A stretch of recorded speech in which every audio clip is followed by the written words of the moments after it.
वालेकुम व्यूअर्स। आज मैं ऑरेंज जैम बनाने लगी हूँ और ये बहुत इजी है, कोई मुश्किल नहीं है इसको बनाना। ये मैंने तकरीबन 1 किलो से थोड़ा से ज़्यादा है ऑरेंज लिए हैं। तो जो मुझे जूस चाहिए वो मैंने आधा किलो लेना है जूस। तो उसके लिए हम इसको मशीन के ज़रिए भी निकाल सकते हैं, जूसर मशीन के ज़रिए, लेकिन मैं जो है इस वक्त हाथ से निकालूंगी।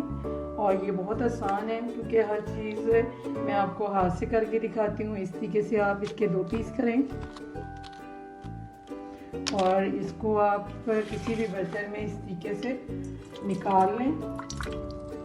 ये इस तरह कड़वा बिल्कुल नहीं होता, जूस बहुत ही मीठा निकलता है। ये बीज जो है हम इसको छान लेंगे। ये सारा इस तरीके से मैं निकाल लूँगी। पके हुए ऑरेंज जो आप लें उससे ज़्यादा अच्छा बनता है। खट्टे से अगर खट्टा होगा तो फिर उसका टेस्ट खट्टा आएगा, अगर मीठा ऑरेंज होगा, पका हुआ ज़्यादा होगा तो वो ज़्यादा अच्छा बनता है। आप इसमें विटामिन सी होते हैं, आप इसको जैम की शक्ल में स्टोर कर सकते हैं और जब दिल चाहे इसको यूज़ करें, बिल्कुल ख़राब नहीं होगा। ये मैंने सारा जूस इस तरीके से छान लिया है और जब छाने तो इस तरह इसको घुमाएं या चम्मच से, जिस तरीके से भी आप कर सकें। तो इसको अच्छी तरह रिमूव करना है ताकि ये इसका मोटा सा थोड़ा सा जूस हमें इसके अंदर चाहिए। ये देखें, ये सारा मैंने छान लिया है। जूस को मैंने दरमियानी आंच पे पकने के लिए रख दिया है और ये पकते हुए तकरीबन इसको 2-3 मिनट हो चुके हैं। ये मैंने स्टील की पतीली में रखा है। आप भी कोशिश कीजिए कि इस तरीके की आपको स्टील की पतीली मिल जाए, क्योंकि जो सिल्वर होता है उसके ऊपर से सिल्वर जो है वो खटास की वजह से उतर के जूस में शामिल हो जाता है, तो वो फिर सही नहीं है सेहत के लिए। तो ये स्टील की पतीली ली है मैंने और इसको मैं पकाऊँगी। देखते हैं कि 15-20 मिनट में ये जूस जो है खुश्क हो जाता है। तो जैसे ये खुश्क होना शुरू होगा तो फिर मैं आपको दिखाती हूँ कि आगे क्या करना है। ये जूस को पकते हुए तकरीबन 20 मिनट हो चुके हैं और जूस आधा खुश्क हो गया है और जो बाकी है वो गाढ़ा होना शुरू हो गया है। अभी मैं मज़ीद इसको थोड़ी देर और पकाऊँगी। जो है वो अब इस पोजीशन पे आ चुका है कि अब हम इसमें चीनी डाल दें। ये हाफ प्याली मैंने चीनी की ली है, तकरीबन ये 200 ग्राम चीनी है। तो इसको हम मिक्स करते जाएंगे और पकाएंगे इसको मज़ीद गाढ़ा होने तक। आहिस्ता आहिस्ता इसके अंदर सारा मैं मिक्स कर दूँगी।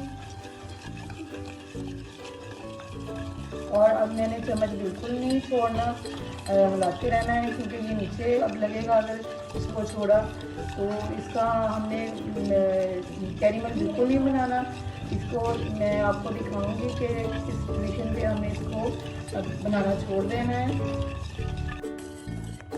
चीनी सारी मिक्स हो चुकी है और अब मैं इसको चेक करके आपको दिखाती हूँ कि आपने एक प्लेट लेनी है इस तरह से और उसके ऊपर 1-2 ड्रॉप्स इस तरीके से डालने हैं। अगर आपके ड्रॉप्स जो हैं वो नीचे आना शुरू हो जाएं तो इसका मतलब है कि आप इसको दोबारा थोड़ा सा पकाएं, और अगर ड्रॉप वहाँ पे रुक जाए तो फिर आप उसको उतार लें। तो अभी मैं इसको पकाऊंगी हल्की आंच पे, बिल्कुल स्लो आंच है। अब अभी मैं देखती हूँ कि कितना टाइम लगता है। ये 1-2 मिनट मैंने और इसको पकाया है और अब हम देखते हैं कि जो ड्रॉप्स हैं मैं इसके ऊपर डालती हूँ वो नीचे आते हैं या नहीं आते। तो ये देखें, ये बिल्कुल नीचे नहीं आ रहे। तो अब ये रेडी है, मैं इसको अब उतारने लगी हूँ। जैम तकरीबन मैंने 20 मिनट इसी तरह छोड़ दिया है, वो ठंडा हो गया है और ये देखें इस शेप में आ चुका है और बिल्कुल जैम जैसा है और टेस्टी भी जैम की तरह है। और ये मैंने एक शीशे का जार लिया है, अब मैं इसमें डाल लूँगी। और ये मैंने रात को धो के इसको साफ़ करके रख दिया था, पानी इसके अंदर बिल्कुल नहीं है। और अब हम इसमें इसको डाल लेंगे।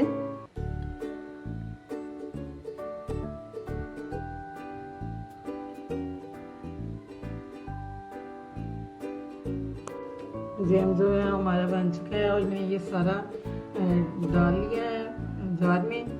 अब मैं इसको ब्रेड पर लगाती हूँ, बिल्कुल जैम की तरह बना है जैसा जैम होता है।